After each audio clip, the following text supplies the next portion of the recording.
Donc, nous avons aujourd'hui une fête qui est importante. Hein? Amen. C'est un moment fort, bien que nous vivons la résurrection tous les jours, mais aujourd'hui, c'est quand même un moment fort. Nous nous rappelons ce que Jésus a fait pour nous. Nous nous rappelons son sacrifice, sa mort, et puis sa résurrection. Et si Jésus n'était pas ressuscité, notre foi serait vaine. Hein? Nous n'aurions plus d'espérance. Nous serions toujours dans l'esclavage et la servitude, et nous ne saurions pas nous en sortir. Amen. Donc la résurrection de Jésus, ce n'est pas à vivre un jour comme ça par an, mais c'est à vivre tous les jours, et ça nous le savons. Amen.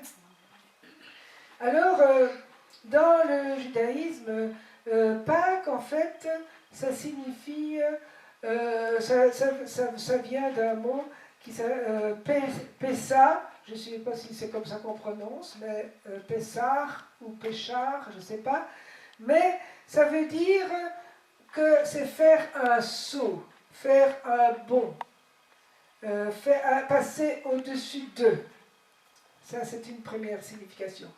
Une deuxième signification, suivant qu'on agence les mots, qu'on regarde l'étymologie, eh bien, ça veut dire aussi la bouche qui parle. Pâques, ça veut dire ça aussi, la bouche qui parle. Et pour nous aussi, nous comprenons que Pâques, c'est un passage. Amen. Donc, ces trois mots-là sont importants. Et nous allons voir que c'est vraiment, il y a beaucoup de sauts, il y a beaucoup de bonds. Et ce passer au-dessus, ça fait référence en fait à ce que Dieu a fait au temps du peuple hébreu qui était en Égypte. Alors, vous vous rappelez des plaies d'Égypte? Pharaon qui s'endurcissait de plus en plus et qui ne voulait pas laisser sortir le peuple de Dieu, n'est-ce pas? Et pour finir, on voit que le cœur de Pharaon s'endurcit de plus en plus, que sa tyrannie augmente de plus en plus, que sa domination augmente de plus en plus, mais ce n'est pas lui qui a le dernier mot, c'est Dieu. Et nous voyons alors à ce moment-là que Dieu parle. Et quand il parle, eh bien, il a le dernier mot.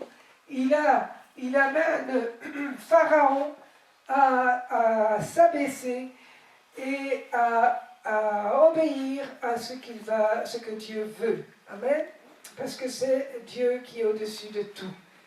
Et la dernière plaie que l'Éternel va envoyer pour faire céder Pharaon, c'est la mort des premiers-nés de Pharaon, du premier-né de Pharaon, de tous les peuples d'Égypte, depuis la servante et même les animaux. Et donc quand l'Éternel va faire cette plaie-là, eh bien, il va sauter au-dessus des maisons des Hébreux. Pourquoi? Parce qu'il a demandé d'immoler, de célébrer la Pâque, c'est-à-dire d'immoler un agneau et de mettre le sang sur les linteaux des portes. Hein? Et quand il verra le sang, il va passer au-dessus. Il fait un saut, il fait un bond, il parle. Et c'est le jour, c'est la nuit de Pâques. Parler, c'est rendre des idées réelles, c'est rendre nos pensées réelles. La parole a un pouvoir de créateur, comme tout le monde le sait, et donc nous avons des pensées, et puis quand nous parlons, ça se concrétise. Amen. Amen. Alors, voilà que comme l'Éternel a parlé, eh bien, et que Pharaon s'est braqué, les premiers-nés sont morts, mais un peuple a été sauvé. Et le peuple hébreu est sorti d'Égypte et il est devenu un peuple consacré. Il est sorti pour devenir un peuple qui appartenait au Seigneur. Et cela, c'est parce que le Seigneur avait déjà parlé avant. Il avait déjà dit qu'il serait en servitude pendant 400 ans en Égypte, mais qu'il sortirait.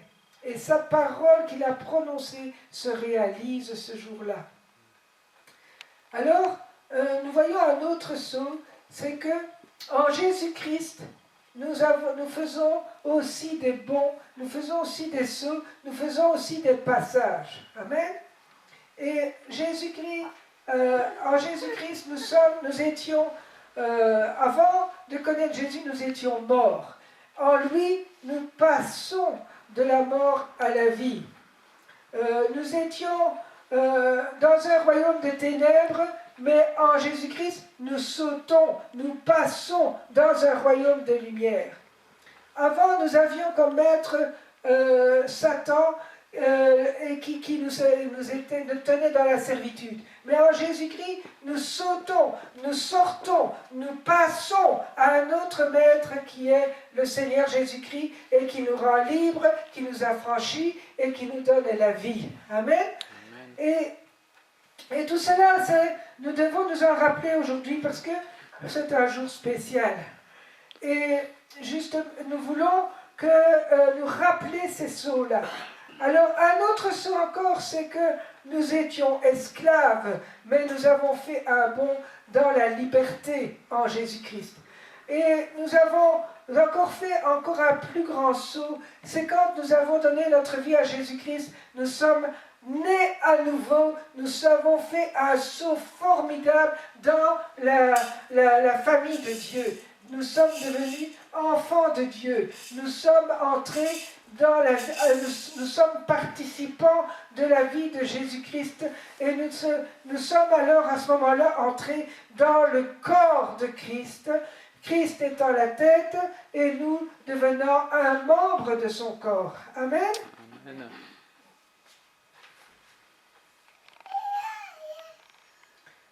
Alors, comme le Seigneur nous a tout donné, il nous a donné sa vie, il ne nous a pas laissés tout seuls, il veut que cette vie soit entretenue, et pour cela il nous a tout donné en fait. Il nous a donné sa vie, il nous a donné son esprit, il nous a donné son exemple, il nous a donné son sang, il nous a donné sa chair, il nous a tout donné, Jésus. Et c'est pour cela que nous avons la vie en lui et que il ne nous a pas laissé nous débrouiller tout seuls. Il a voulu que nous puissions être, conduits par le Saint-Esprit. Et il a voulu aussi que cette vie dans son corps soit entretenue par sa parole et par la Sainte Seine. Amen. Alors nous allons lire la parole de Dieu dans Luc 22.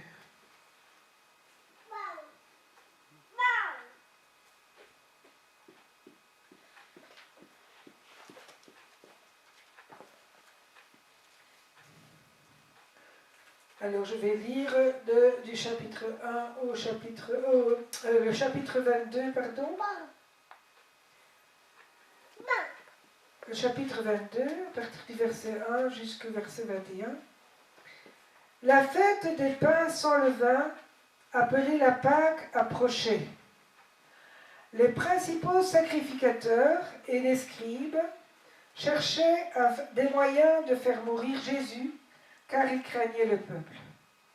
Or, Satan entra dans Judas, surnommé Iscariote, qui était du nombre des 12. Et Judas alla s'entendre avec les principaux sacrificateurs et les chefs des gardes sur la manière de leur livrer. Ils furent dans la joie et ils convinrent de lui donner de l'argent. Après s'être engagés, ils cherchaient une occasion favorable pour leur livrer Jésus à l'insu de la foule. Le jour des pains sans levain, où l'on devait immoler la Pâque, arriva. Et Jésus envoya Pierre et Jean en disant : allez nous préparer la Pâque afin que nous la mangions. Ils lui dirent, où veux-tu que nous la préparions? Et il leur répondit, voici, quand vous serez entrés dans la ville, vous rencontrerez un homme portant une cruche d'eau. Suivez-le dans la maison où il entrera. Et vous direz au maître de la maison, le maître te dit, où est le lieu où je mangerai la Pâque avec mes disciples? Et il vous montrera une grande chambre haute meublée. C'est là que vous préparez la Pâque.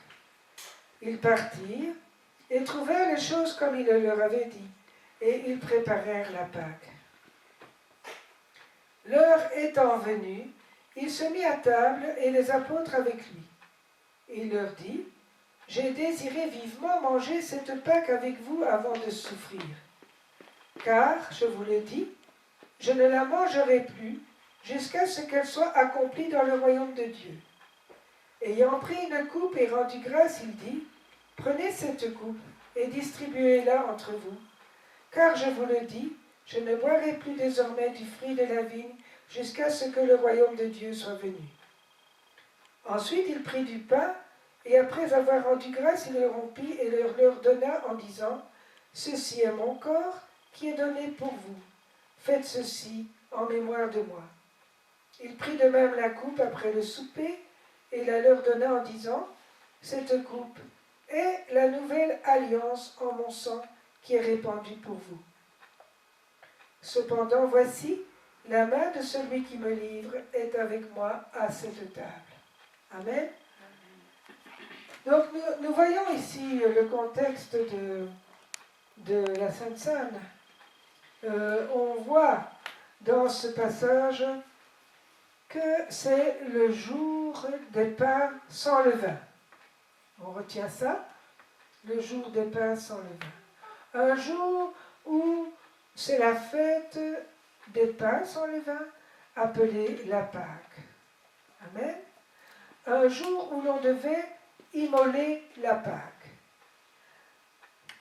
On voit aussi dans ce texte que Jésus, nous l'avons vu dans les études bibliques du mardi, que Jésus déclare « Je suis le Maître et Seigneur » et vous dites bien, hein, il dit « Vous m'appelez, Maître et Seigneur et vous dites bien car je le suis ».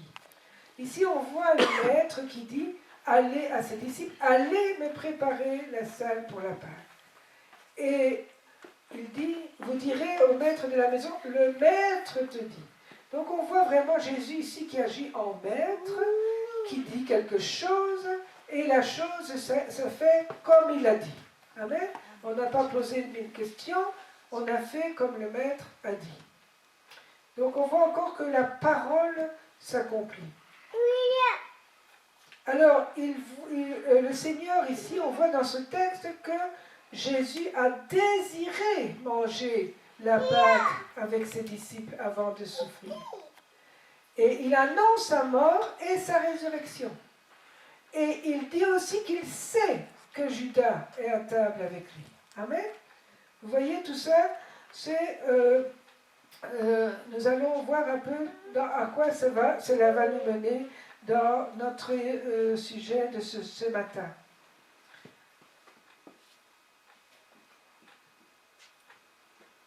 Donc Jésus déclare qu'il est le Maître, et nous avons vu dans les études bibliques aussi que Jésus a dit « Je suis le pain de vie ». Et nous avons étudié tout le chapitre de Jean, le chapitre 6 de Jean. Et on a vu que le Seigneur a voulu faire passer les gens et les disciples qui étaient autour de lui d'un niveau naturel à un niveau spirituel. Donc nous aussi, nous devons comprendre que la Sainte Seine, ce n'est pas une histoire, ce n'est pas quelque chose d'ordinaire, c'est quelque chose de spécial. Ce n'est pas, on ne peut pas banaliser la Sainte Seine. Amen. Et Jésus déclare dans Jean 6 qu'il est le pain de vie il dit, ma chair est vraiment une nourriture, mon sang est vraiment un breuvage, et celui qui mange sa chair et boit son sang aura des bienfaits. Et quels sont ces bienfaits? Lorsque nous prenons, nous mangeons la chair et nous buvons le sang de Jésus-Christ, il déclare dans le chapitre de Jean 6, Jésus dit que celui qui fait cela, il a la vie éternelle. Hein, ce n'est pas qu'il l'aura, il a la vie éternelle. Amen. Et la vie éternelle, c'est déjà la vie de Jésus en lui. Le deuxième bienfait, là, c'est une promesse, il dit, je le ressusciterai au dernier jour.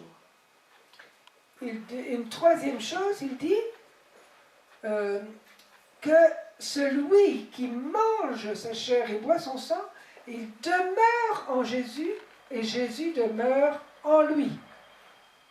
Et pour terminer, le quatrième bienfait de la Sainte Seine, c'est qu'il déclare « Celui qui me mange vivra par moi ». Amen. Et donc, nous voyons que c'est des choses qui concernent la vie de Jésus et la vie éternelle et une vie spéciale que nous n'avons pas naturellement. Amen.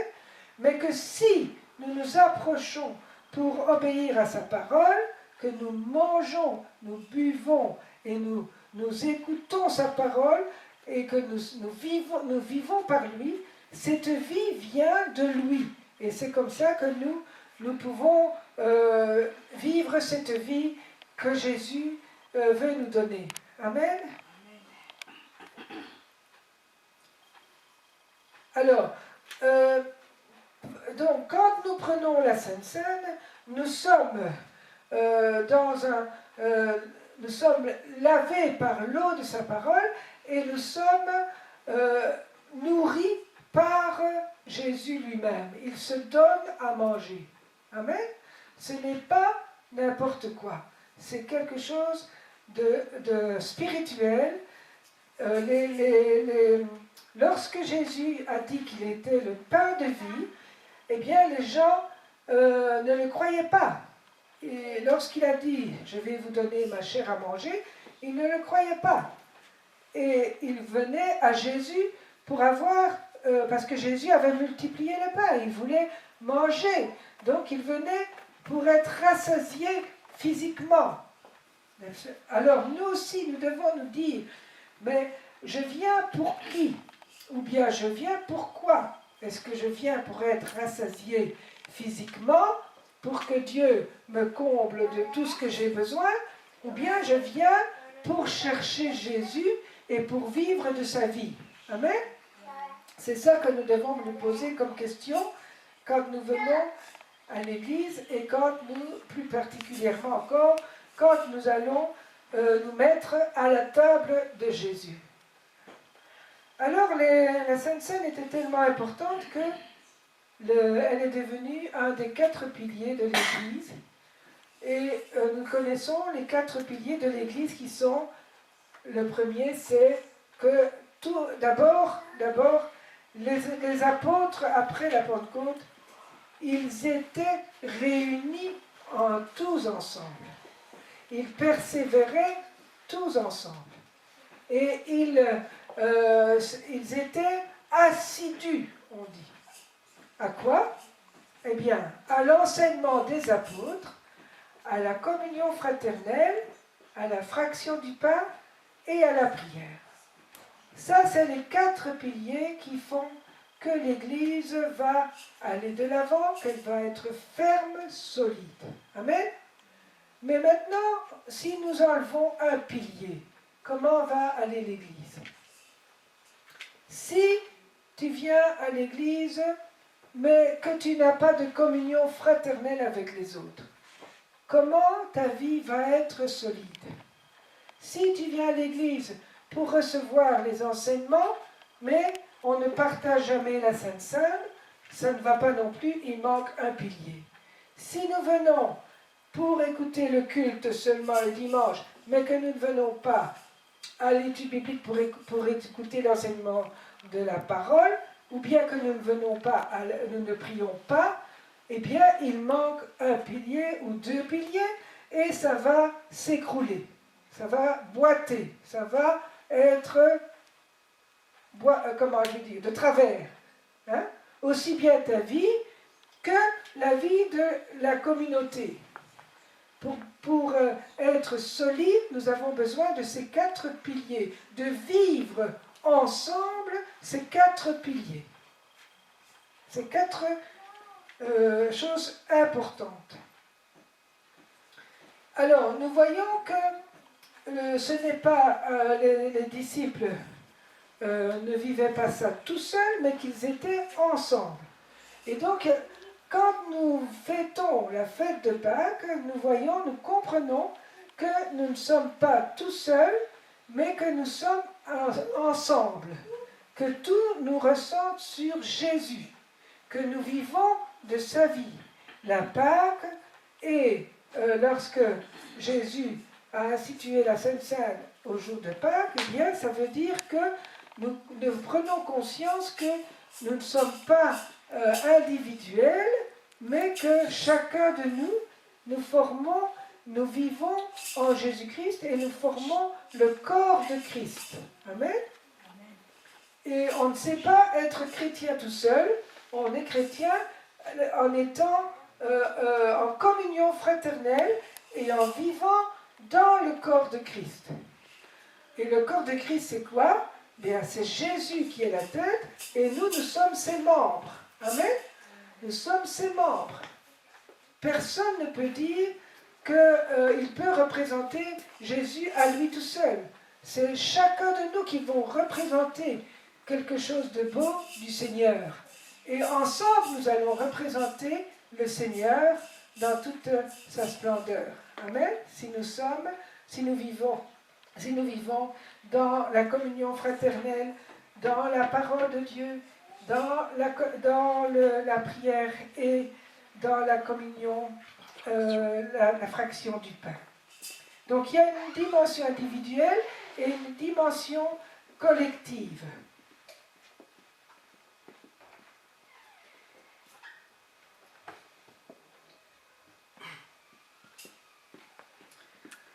Alors nous voyons que Paul a insisté sur cette dimension.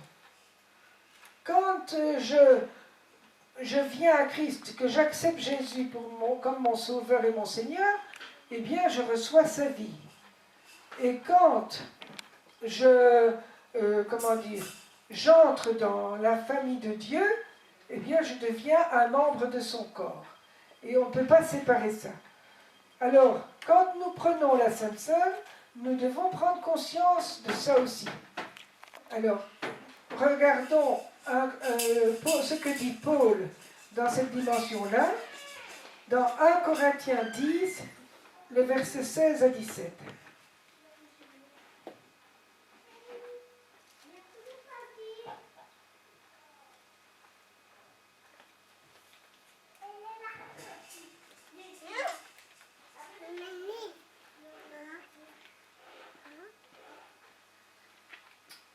Oui, c'est ça. Voilà. Donc, 1 Corinthiens, chapitre 10, à partir du verset 16 et 17. Il déclare: la coupe de bénédiction que nous bénissons n'est-elle pas la communion au sang de Christ? Le pain que nous rompons n'est-il pas la communion au corps de Christ? Puisqu'il y a un seul pain, nous qui sommes plusieurs, nous formons un seul corps. Vous voyez? Lorsque nous partageons la Sainte Seine, nous partageons un seul pain, nous formons un seul corps, alors que nous sommes plusieurs. Car nous participons tous au même pain. Alors, dans 1 Corinthiens 11, verset 29, il dit ceci: celui qui mange et boit sans discerner le corps du Seigneur mange et boit un jugement contre lui-même. Donc quand nous prenons la Sainte Seine de manière indigne, nous sommes coupables envers le corps et le sang du Seigneur. Et aussi, si nous ne discernons pas le corps du Seigneur, c'est-à-dire l'ensemble du corps de Christ, alors nous encourons un jugement. Alors il dit au verset 30, c'est pour cela qu'il y a parmi vous beaucoup d'infirmes, de malades, et qu'un grand nombre sont morts. Si nous nous jugions nous-mêmes, nous ne serions pas jugés. Mais quand nous sommes jugés, nous sommes châtiés par le Seigneur afin que nous ne soyons pas condamnés avec le monde. Donc, prendre la Sainte Seine, ce n'est pas quelque chose de banal. C'est quelque chose de grand. Ce n'est pas un symbole parce qu'un symbole, ça n'a pas de conséquences. Mais c'est une vie que Jésus veut nous donner. C'est sa vie. Et sa vie, elle est sainte. Alors, je continue pour que nous puissions prendre conscience que lorsque nous venons à la table du Seigneur, on ne vient pas n'importe comment. Et donc, si nous prenons la Sainte Seine dimanche prochain, cela nous permettrait de nous remettre en question, de nous examiner, comme l'apôtre dit, examinez-vous vous-même. Amen. Alors, prendre la Sainte Seine, c'est donc venir à la table du Seigneur. Alors, l'apôtre Paul nous dit que nous devons fuir l'idolâtrie. Alors, la table du Seigneur, donc la Sainte Seine, en fait, lorsqu'on vient à la table de quelqu'un, eh bien, on est en communion avec la personne qui invite et les personnes qui sont autour de nous. Et lorsque nous allons à une table qui est souillée, à une table où il y a des esprits bizarres, eh bien, nous participons à ça aussi.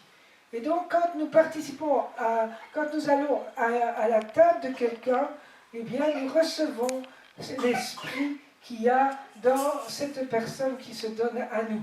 Et donc, le Seigneur veut se donner à nous. Nous venons à sa table et je me souviens de ce moment-là de David qui disait, dans le psaume 23, « Tu dresses devant moi une table face à mes adversaires. » Lorsque le Seigneur nous dresse la table pour manger son corps et son sang, nos adversaires nous regardent. Et lorsque nous venons souillés, lorsque nous venons de manière avec un cœur qui n'est pas digne, de manière indigne, eh bien, nos adversaires rigolent et vont se moquer de nous aussi à ce moment-là.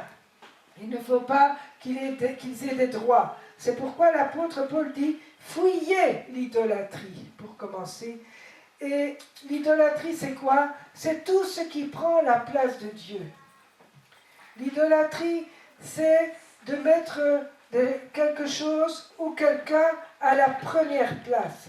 L'idolâtrie, c'est considérer Dieu comme étant secondaire.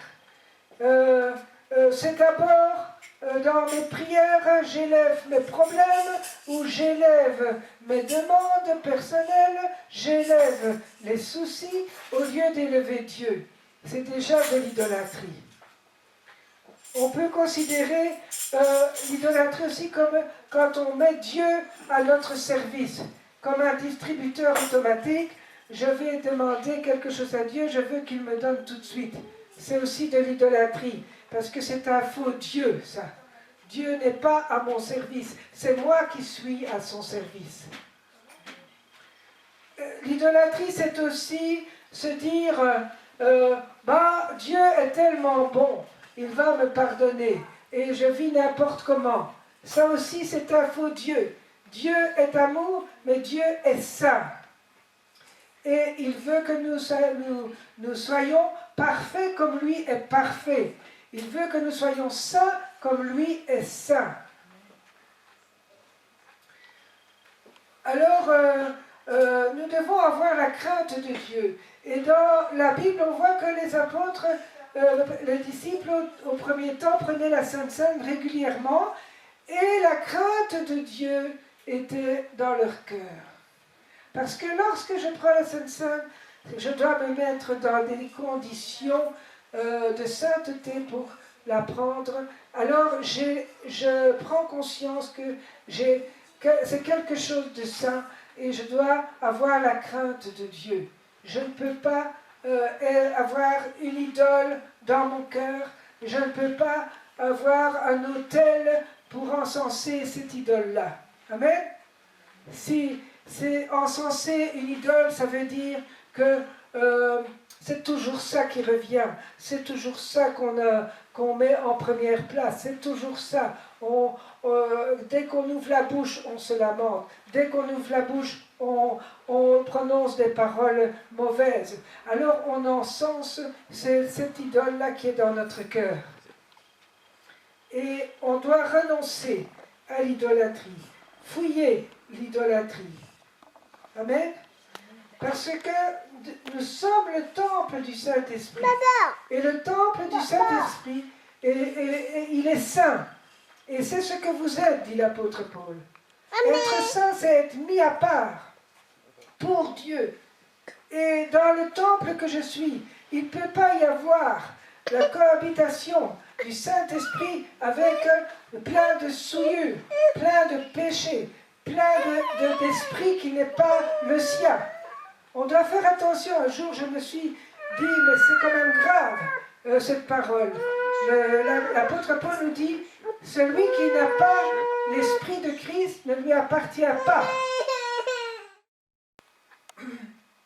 Donc, nous avons aujourd'hui une fête qui est importante. Hein? Amen.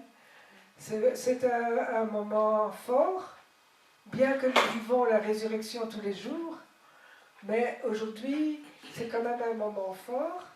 Nous nous rappelons ce que Jésus a fait pour nous. Nous nous rappelons son sacrifice, sa mort, et puis sa résurrection. Et si Jésus n'était pas ressuscité, notre foi serait vaine. Hein? Nous n'aurions plus d'espérance. Nous serions toujours dans l'esclavage et la servitude et nous ne saurions pas nous en sortir. Amen. Donc la résurrection de Jésus, c'est pas à vivre un jour comme ça par an, mais c'est à vivre tous les jours et ça nous le savons. Amen. Alors, dans le judaïsme, Pâques, en fait, ça signifie, ça vient d'un mot qui s'appelle Pessa, je ne sais pas si c'est comme ça qu'on prononce, mais Pessar ou Péchar, je ne sais pas, mais ça veut dire que c'est faire un saut, faire un bond, passer au-dessus d'eux. Ça, c'est une première signification. Une deuxième signification, suivant qu'on agence les mots, qu'on regarde l'étymologie, eh bien, ça veut dire aussi la bouche qui parle.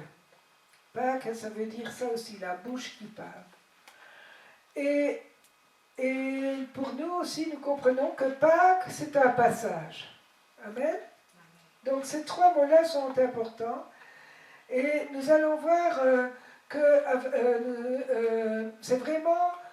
il y a beaucoup de sauts, il y a beaucoup de bonds. Et se passer au-dessus, ça fait référence en fait à ce que Dieu a fait au temps du peuple hébreu qui était en Égypte. Alors, vous vous rappelez des plaies d'Égypte, Pharaon qui s'endurcissait de plus en plus et qui ne voulait pas laisser sortir le peuple de Dieu, n'est-ce pas? Et pour finir, on voit que le cœur de Pharaon s'endurcit de plus en plus, que sa tyrannie augmente de plus en plus, que sa domination augmente de plus en plus, mais ce n'est pas lui qui a le dernier mot, c'est Dieu. Et nous voyons alors à ce moment-là que Dieu parle. Et quand il parle, ça, eh bien, il a le dernier mot. Il amène Pharaon à s'abaisser et à obéir à ce que Dieu veut. Amen. Parce que c'est Dieu qui est au-dessus de tout. Et la dernière plaie que l'Éternel va envoyer pour faire céder Pharaon, c'est la mort des premiers-nés de Pharaon, du premier-né de Pharaon, de tous les peuples d'Égypte, depuis la servante et même les animaux. Et donc quand l'Éternel va faire cette plaie-là, eh bien, il va sauter au-dessus des maisons des Hébreux. Pourquoi? Parce qu'il a demandé d'immoler, de célébrer la Pâque, c'est-à-dire d'immoler un agneau et de mettre le sang sur les linteaux des portes. Hein? Et quand il verra le sang, il va passer au-dessus. Il fait un saut, il fait un bond, il parle. Et c'est le jour, c'est la nuit de Pâques. Parler, c'est rendre des idées réelles, c'est rendre nos pensées réelles. La parole a un pouvoir de créateur, comme tout le monde le sait, et donc nous avons des pensées, et puis quand nous parlons, ça se concrétise. Amen. Amen. Alors, voilà que comme l'Éternel a parlé, eh bien, et que Pharaon s'est braqué, les premiers-nés sont morts, mais un peuple a été sauvé. Et le peuple hébreu est sorti d'Égypte et il est devenu un peuple consacré.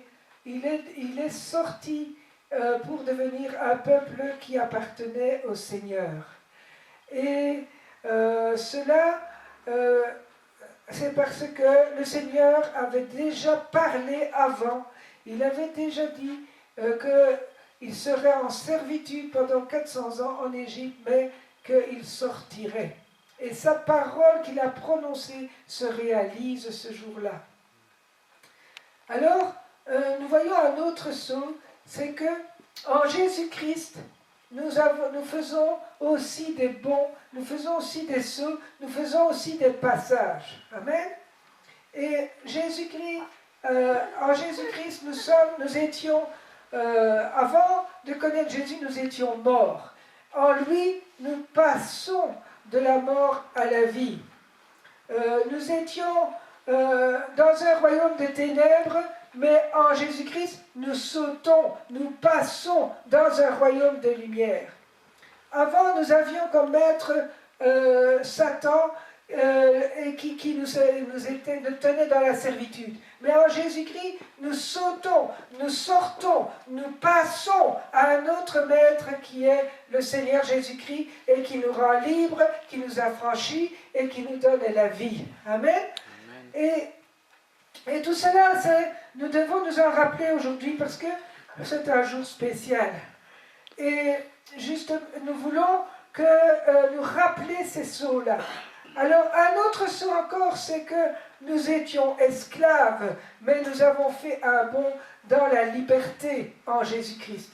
Et nous avons encore fait un plus grand saut, c'est quand nous avons donné notre vie à Jésus-Christ, nous sommes nés à nouveau, nous avons fait un saut formidable dans la famille de Dieu. Nous sommes devenus enfants de Dieu. Nous sommes entrés nous sommes participants de la vie de Jésus-Christ et nous sommes alors à ce moment-là entrés dans le corps de Christ, Christ étant la tête et nous devenant un membre de son corps. Amen.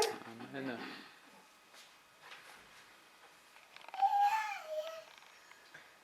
Alors,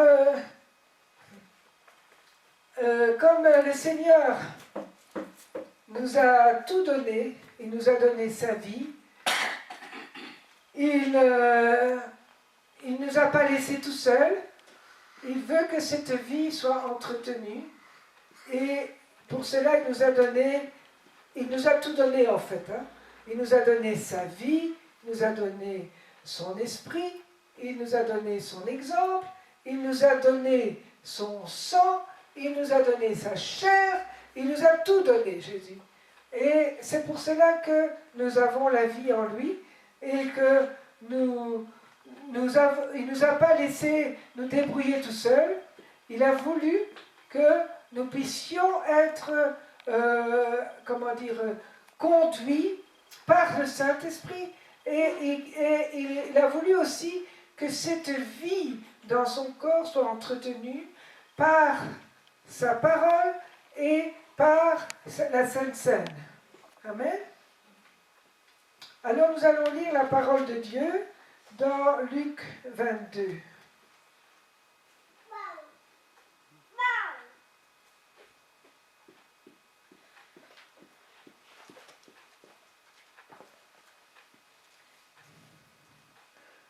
Alors je vais lire du chapitre 1 au chapitre... le chapitre 22, pardon. Le chapitre 22, à partir du verset 1 jusqu'au verset 21. La fête des pains sans levain, appelée la Pâque, approchait. Les principaux sacrificateurs et les scribes cherchaient des moyens de faire mourir Jésus, car ils craignaient le peuple. Or, Satan entra dans Judas, surnommé Iscariote, qui était du nombre des 12. Et Judas alla s'entendre avec les principaux sacrificateurs et les chefs des gardes sur la manière de leur livrer. Ils furent dans la joie et ils convinrent de lui donner de l'argent. Après s'être engagés, ils cherchaient une occasion favorable pour leur livrer Jésus à l'insu de la foule. Le jour des pains sans levain, où l'on devait immoler la Pâque, arriva. Et Jésus envoya Pierre et Jean en disant « Allez nous préparer la Pâque afin que nous la mangions. » Ils lui dirent « Où veux-tu que nous la préparions ?» Et il leur répondit « Voici, quand vous serez entrés dans la ville, vous rencontrerez un homme portant une cruche d'eau. Suivez-le dans la maison où il entrera. Et vous direz au maître de la maison, le maître te dit, où est le lieu où je mangerai la Pâque avec mes disciples? Et il vous montrera une grande chambre haute meublée. C'est là que vous préparez la Pâque. Ils partirent et trouvèrent les choses comme il leur avait dit, et ils préparèrent la Pâque. L'heure étant venue, il se mit à table et les apôtres avec lui. Il leur dit, « J'ai désiré vivement manger cette Pâque avec vous avant de souffrir.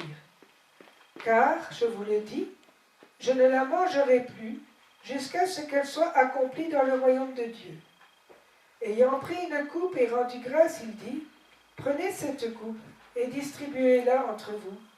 Car je vous le dis, je ne boirai plus désormais du fruit de la vigne jusqu'à ce que le royaume de Dieu soit venu. » Ensuite, il prit du pain, et après avoir rendu grâce, il le rompit et leur donna en disant, « Ceci est mon corps qui est donné pour vous. Faites ceci en mémoire de moi. » Il prit de même la coupe après le souper, et la leur donna en disant, « Cette coupe est la nouvelle alliance en mon sang qui est répandue pour vous. Cependant, voici, la main de celui qui me livre est avec moi à cette table. » Amen. Donc nous voyons ici le contexte de la Sainte Seine. On voit dans ce passage que c'est le jour des pains sans levain. On retient ça, le jour des pains sans levain. Un jour où c'est la fête des pains sans levain, appelée la Pâque. Amen. Un jour où l'on devait immoler la Pâque. On voit aussi dans ce texte que Jésus, nous l'avons vu dans les études bibliques du mardi, que Jésus déclare « Je suis le Maître et Seigneur » et vous dites bien, hein, il dit « Vous m'appelez, Maître et Seigneur et vous dites bien car je le suis ». Ici on voit le Maître qui dit à ses disciples, allez me préparer la salle pour la Pâque. Et il dit, vous direz au maître de la maison, le maître te dit.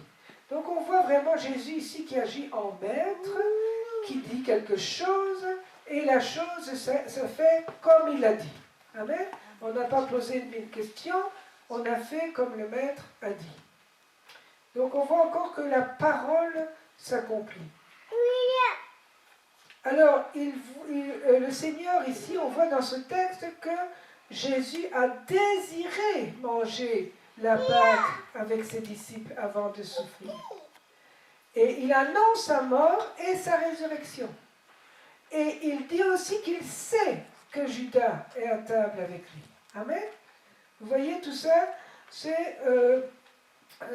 nous allons voir un peu à quoi cela va nous mener dans notre sujet de ce matin.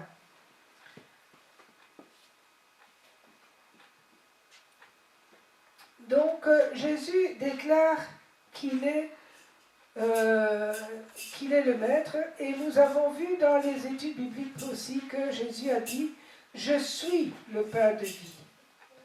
Et nous avons étudié tout le chapitre de Jean, le chapitre 6 de Jean. Et on a vu que le Seigneur a voulu faire passer les gens et les disciples qui étaient autour de lui d'un niveau naturel à un niveau spirituel.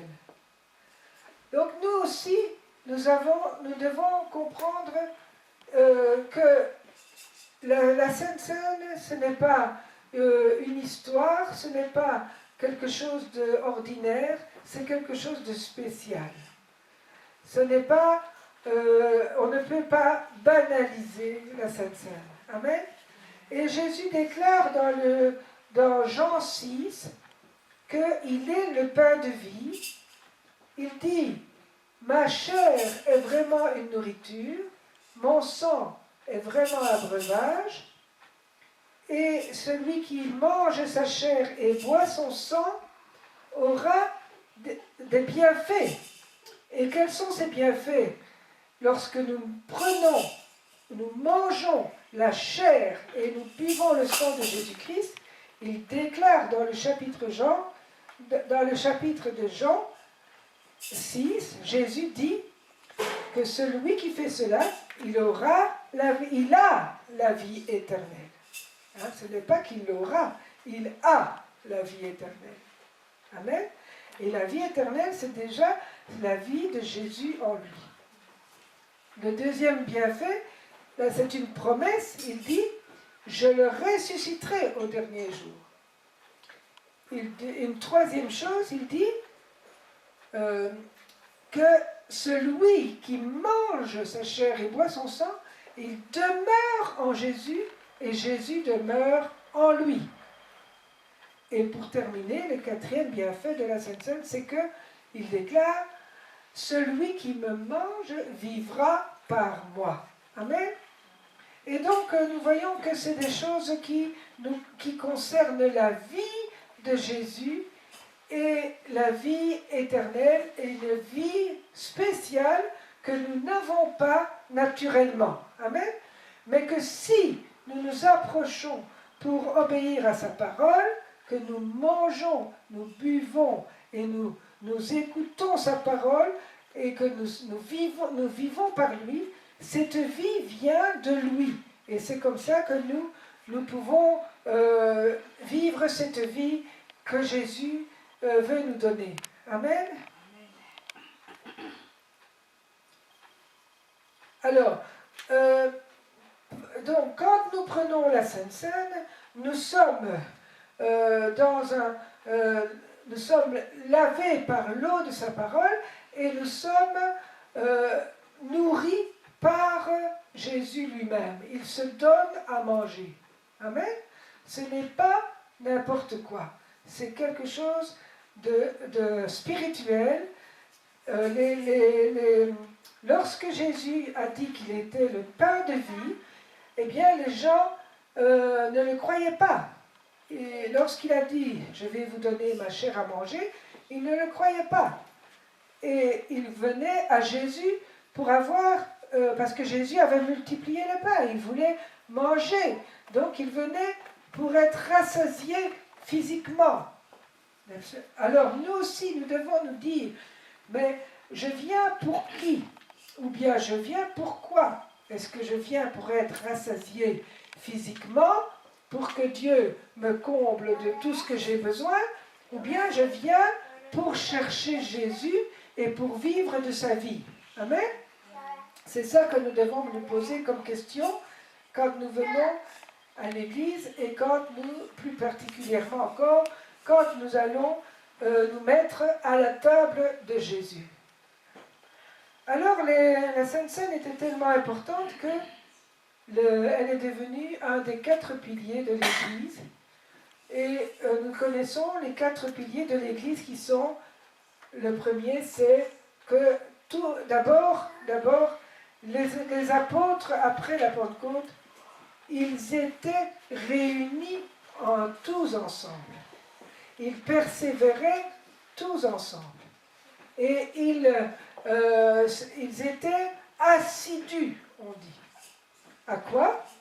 Eh bien, à l'enseignement des apôtres, à la communion fraternelle, à la fraction du pain et à la prière. Ça, c'est les 4 piliers qui font que l'Église va aller de l'avant, qu'elle va être ferme, solide. Amen? Mais maintenant, si nous enlevons un pilier, comment va aller l'Église?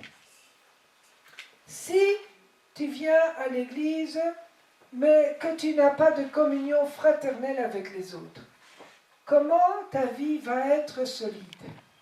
Si tu viens à l'Église pour recevoir les enseignements, mais on ne partage jamais la Sainte Seine, ça ne va pas non plus, il manque un pilier.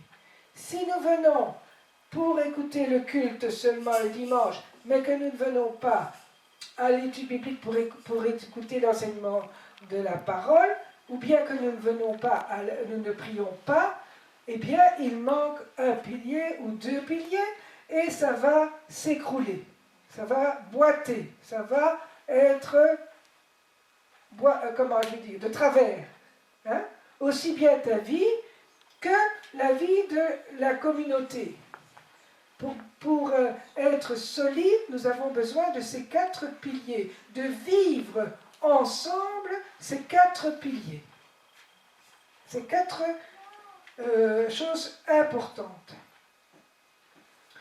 Alors, nous voyons que ce n'est pas les disciples ne vivaient pas ça tout seuls, mais qu'ils étaient ensemble. Et donc, quand nous fêtons la fête de Pâques, nous comprenons que nous ne sommes pas tout seuls, mais que nous sommes ensemble. Que tout nous ressente sur Jésus, que nous vivons de sa vie. La Pâques, et lorsque Jésus a institué la Sainte Seine au jour de Pâques, eh bien, ça veut dire que nous prenons conscience que nous ne sommes pas individuels, mais que chacun de nous vivons en Jésus-Christ et nous formons le corps de Christ. Amen. Et on ne sait pas être chrétien tout seul, on est chrétien en étant en communion fraternelle et en vivant dans le corps de Christ. Et le corps de Christ, c'est quoi? Bien, c'est Jésus qui est la tête et nous sommes ses membres. Amen. Nous sommes ses membres. Personne ne peut dire qu'il peut représenter Jésus à lui tout seul. C'est chacun de nous qui vont représenter quelque chose de beau du Seigneur. Et ensemble, nous allons représenter le Seigneur dans toute sa splendeur. Amen. Si nous vivons dans la communion fraternelle, dans la parole de Dieu, dans la prière et dans la communion, la fraction du pain. Donc il y a une dimension individuelle et une dimension collective.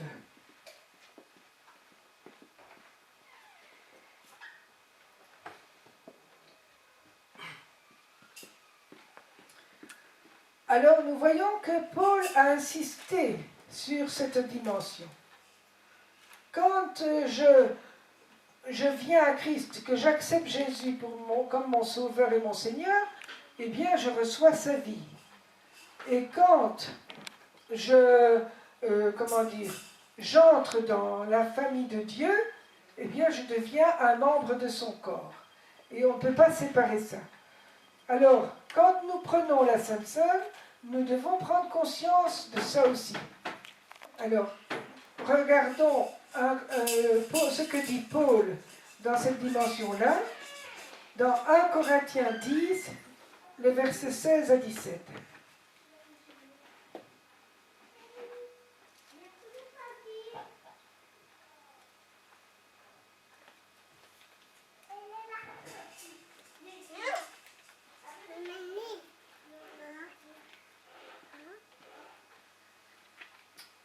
Oui, c'est ça. Voilà.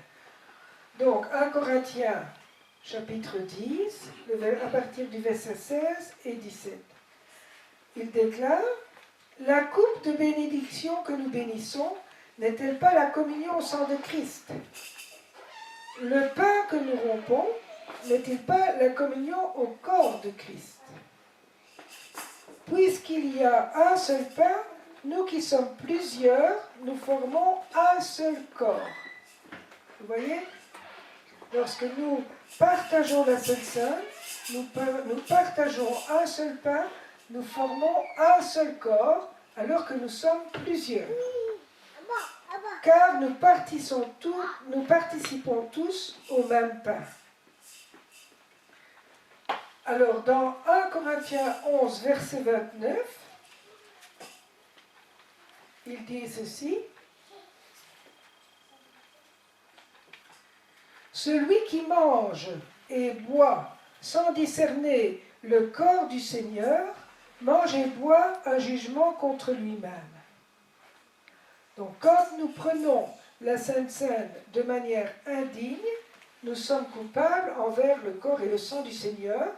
Et aussi, si nous ne discernons pas le corps du Seigneur, c'est-à-dire l'ensemble du corps de Christ, alors nous encourons un jugement. Alors il dit au verset 30, « C'est pour cela qu'il y a parmi vous beaucoup d'infirmes, de malades, et qu'un grand nombre sont morts. Si nous nous jugions nous-mêmes, nous ne serions pas jugés. Mais quand nous sommes jugés, nous sommes châtiés par le Seigneur afin que nous ne soyons pas condamnés avec le monde. » Donc, prendre la Sainte Seine, ce n'est pas quelque chose de banal. C'est quelque chose de grand. Ce n'est pas un symbole parce qu'un symbole, ça n'a pas de conséquences. Mais c'est une vie que Jésus veut nous donner. C'est sa vie. Et sa vie, elle est sainte. Alors, je continue pour que nous puissions prendre conscience que lorsque nous venons à la table du Seigneur, on ne vient pas n'importe comment. Et donc, si nous prenons la Sainte Seine dimanche prochain, cela nous permettrait de nous remettre en question, de nous examiner, comme l'apôtre dit, examinez-vous vous-même. Amen. Alors, prendre la Sainte Seine, c'est donc venir à la table du Seigneur. Alors, l'apôtre Paul nous dit que nous devons fuir l'idolâtrie. Alors, la table du Seigneur, donc la Sainte Seine, en fait, lorsqu'on vient à la table de quelqu'un, eh bien, on est en communion avec la personne qui invite et les personnes qui sont autour de nous. Et lorsque nous allons à une table qui est souillée, à une table où il y a des esprits bizarres, eh bien, nous participons à ça aussi. Et donc, quand nous allons à la table de quelqu'un, eh bien, nous recevons l'esprit qu'il y a dans cette personne qui se donne à nous. Et donc, le Seigneur veut se donner à nous. Nous venons à sa table et je me souviens de ce moment-là de David qui disait, dans le psaume 23, « Tu dresses devant moi une table face à mes adversaires. » Lorsque le Seigneur nous dresse la table pour manger son corps et son sang, nos adversaires nous regardent. Et lorsque nous venons souillés, lorsque nous venons de manière avec un cœur qui n'est pas digne, de manière indigne, eh bien, nos adversaires rigolent et vont se moquer de nous aussi à ce moment-là. Il ne faut pas qu'ils aient des droits. C'est pourquoi l'apôtre Paul dit « Fouillez l'idolâtrie » pour commencer. Et l'idolâtrie, c'est quoi? C'est tout ce qui prend la place de Dieu. L'idolâtrie, c'est de mettre quelque chose ou quelqu'un à la première place. L'idolâtrie, c'est considérer Dieu comme étant secondaire. C'est d'abord dans mes prières, j'élève mes problèmes ou j'élève mes demandes personnelles, j'élève les soucis au lieu d'élever Dieu. C'est déjà de l'idolâtrie. On peut considérer l'idolâtrie aussi comme quand on met Dieu à notre service. Comme un distributeur automatique, je vais demander quelque chose à Dieu, je veux qu'il me donne tout de suite. C'est aussi de l'idolâtrie, parce que c'est un faux Dieu, ça. Dieu n'est pas à mon service, c'est moi qui suis à son service. L'idolâtrie, c'est aussi se dire, Dieu est tellement bon, il va me pardonner, et je vis n'importe comment. Ça aussi, c'est un faux Dieu. Dieu est amour, mais Dieu est saint. Et il veut que nous soyons parfaits comme lui est parfait. Il veut que nous soyons saints comme lui est saint. Alors, nous devons avoir la crainte de Dieu. Et dans la Bible, on voit que les apôtres, les disciples au premier temps prenaient la Sainte Seine régulièrement et la crainte de Dieu était dans leur cœur. Parce que lorsque je prends la Sainte Seine, je dois me mettre dans des conditions de sainteté pour la prendre. Alors je prends conscience que c'est quelque chose de saint et je dois avoir la crainte de Dieu. Je ne peux pas avoir une idole dans mon cœur. Je ne peux pas avoir un autel pour encenser cette idole-là. Amen. Si c'est encenser une idole, ça veut dire que c'est toujours ça qui revient, c'est toujours ça qu'on met en première place, c'est toujours ça. Dès qu'on ouvre la bouche, on se lamente. Dès qu'on ouvre la bouche, on prononce des paroles mauvaises. Alors on encense cette idole-là qui est dans notre cœur. Et on doit renoncer à l'idolâtrie, fouiller l'idolâtrie. Amen. Parce que nous sommes le temple du Saint-Esprit. Et le temple du Saint-Esprit, il est saint. Et c'est ce que vous êtes, dit l'apôtre Paul. Être saint, c'est être mis à part pour Dieu. Et dans le temple que je suis, il ne peut pas y avoir la cohabitation du Saint-Esprit avec plein de souillures, plein de péchés, plein d'esprit qui n'est pas le sien. On doit faire attention. Un jour, je me suis dit, mais c'est quand même grave, cette parole. L'apôtre Paul nous dit, celui qui n'a pas l'esprit de Christ ne lui appartient pas.